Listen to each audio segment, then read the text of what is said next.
playtime, fellas. We have some more good stuff for my computer. So we have a 960 Evo, which is crazy fast, and we have an i5 7600K unlocked, which is crazy fast.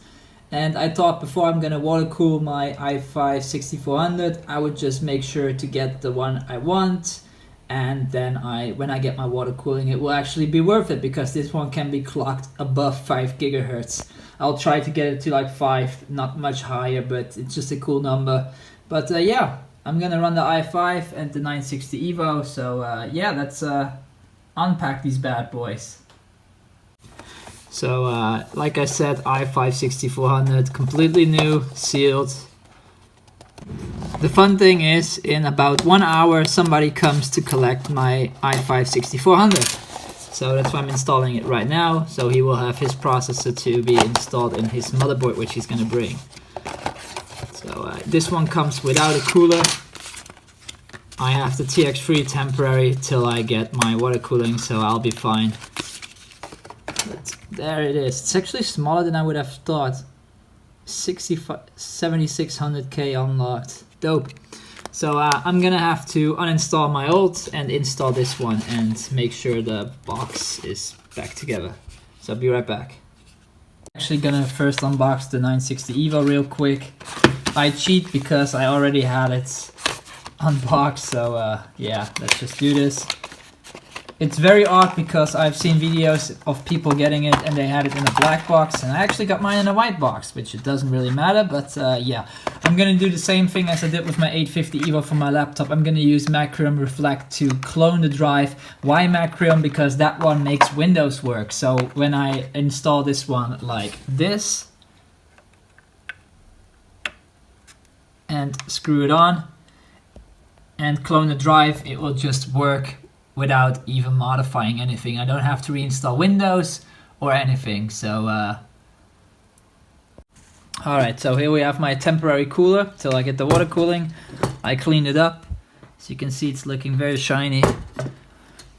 Here's the new CPU. I'm just gonna make sure that I align it correctly, because I'm not too well with this. I think it's supposed to go, let me see where that, yes, I think it's supposed to go that way, so I'm gonna try to do it on camera good. This is really scary because it could just drop down. Alright, keep the finger on it, put it over the screw, put the clamp on without killing the motherboard. Looks like it's inside. And I put a little thermal paste for my finger on there. So I have the light on, but you can see it's in there. And the 960 Evo below it. I might move the 960 to go under the riser cable, because if I'm gonna run a water cooling, and I am thinking that if I would ever get a leak on like the CPU block or something, it would drip right down to the drive, as well as maybe on the motherboard, but mostly it would drip down and it would drop probably on the riser cable. So what I'm thinking is, if I put this under the riser cable, it would drop on the riser cable, which wouldn't damage anything. It would just go down there. And the power supply is also flipped, so it's the back side, the intake is on the bottom, so it would not short out anything, but it could short out the drive because it's standing forward, so I'm gonna remove that. But the other one there has this heatsink, and that's worsens the temperature actually. So yeah, might do that. That's a good idea. If I ever remove the riser, I could just do that actually. No, I'm just gonna leave it for now till I get the water cooling, and when I get the water cooling I'll move it. But for now I'm gonna install the cooling, put a drop, really a drop of thermal paste on it. I have, every time so far I've overdone it, so I'm gonna use this one. It's Arctic Silver MX4. It's not Arctic Silver, it's Arctic MX4. It's non-conductive, so this is perfect for idiots like me who always put too much on it. So I'm gonna do like a really small bit, but I know that this comes out really fast. So that should actually be enough. And I'm very sure that I already put too much on it again. But oh well. So the cooler is back on. The process is under there. I'm praying for it to have survived 960 Evo. By the way, this thing reads at 3.2 gigabytes and writes at 1.5 gigabytes. That's absolutely insane. Yeah, I'm still waiting for my sleeving. It looks terrible, but what do you do? So let's throw this back on. It's a mess here with all the stuff and the water cooling parts and stuff, so you can see the pump right there. But let's throw this on. I'm still surprised nothing has ever exploded. You can see my Xbox is shining green with it as well. I'm not having screens at the moment. It might have to restart because, yeah, it's shining all these red lights. Oh, there. CPU or memory changed.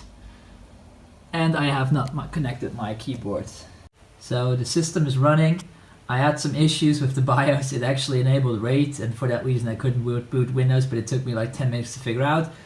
I'm doing some basic tests. I'm running an FPS test right now, and I do notice some increased FPS, so that's pretty cool. Alright, so I have no clue how good this is going to go, but as you can see, I'm benchmarking. I'm doing this on my 21:9, so you have black bars probably top and bottom, but as you can hear, my CPU fan is absolutely going nuts, and as you can see, I'm running at 4.8 gigahertz at 1.28 volts. And this is on the air cooler, on the cheap ass TX3 from Cooler Master. And I have done IDA for 1 hour before, and now I'm going to do it again. I had to do some stuff, but I'm running IDA now for the night. I will leave it on for a couple of hours. And yeah, I'm pretty sure that 4.8 is stable on this with this core voltage, and my temperatures are actually pretty acceptable. They're in the midst, actually they're everywhere in the 70s. They're going to 70s and 80s. It's not really going above the 80s, but as you can see, and my benchmark has just ended, and that's with the stress test. That's not bad, but that's not the main focus. I just did that so the GPU is running as well, but I'm running my RAM actually higher than ever before. As you can see, my RAM is running at 3460 plus megahertz. That's mental, and that's stable as well. That was included in the 1 hour test before. So I have my RAM overclocked higher. My video card is still the same. It's already mentally high. My CPU is running at 4.8 gigahertz with 1.28 volts, and now I'm gonna show you some stuff. So you gotta imagine, this was my laptop last month, so I'm still very proud for that. It's a 2011 laptop. It had 65 gaming, 61 desktop, and 44 workstation. It was running 16 gigs of 2.1 gigahertz RAM. So I had a 61.7 for the processor and 72 for the MSI 970, which was an external graphics card, which is amazing. This was a little bottlenecked due to the processor, so it was running at 80. It still had great read-writes. It was an average drive, and this is amazing for a laptop. So for a 2011 laptop, having this good of RAM is crazy. It was really running at 2.1 gigahertz in a 2011 laptop. So that's what I had. And now it has cost a lot, yes, but look at this monster. 88 gaming, 136 desktop, and 76 desktop workstation. I'm running at around 3.5 gigahertz, only 8 gigabyte. I'm still waiting for the other 8 gigs, but let's go. 112 for the CPU, 4.8 gigahertz, 78.7 on the graphics card, running really high clocks, newest drivers. The 960 Evo is a total monster. This is not doing it justice. I think this is more a limit of user benchmark than of the card, but it's running 250%. I'm gonna show it in a second. So around 90 for the hard drive, amazing. I'm actually surprised. It's very good. 109 for the RAM, amazing. Really good score here, and really high on this. This is sick. So as you can see, this is an absolute monster. I'm gonna minimize that, and this is a Windows index score, 9.1, 9.9, 9.4, and 9.2. So it's all in the 9 plus. That's amazing. And I also did a Cinebench. So this is a Cinebench, 159, 99.6, 787, and 207 single core For Simu, the Breath of the Wild emulator, you need 150 to 175, and I'm beating that. And I have played Breath of the Wild on this, and you have no idea how good that runs. I'll make a separate video on that, but what a crazy scores. This setup is absolute blasting. It's overclocked so hard, but still running completely stable, so I'm very happy with that. So yeah, I think that concludes this video. I have now an i5 7600, overclocked to the moon and back. The only thing left in hardware that will increase my performance will be the another 8 gigs of RAM that I'll be getting. And then I'm just gonna water cool it, which is gonna significantly drop the temperatures and makes me able to go to 5 gigahertz. I've already tried 4.9, but the temperatures got me too high, so I cut on that.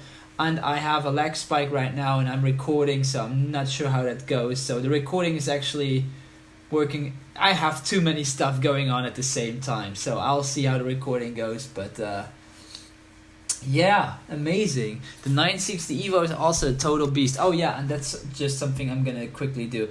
I'm not sure. Hang on, give me 1 second to get that ready.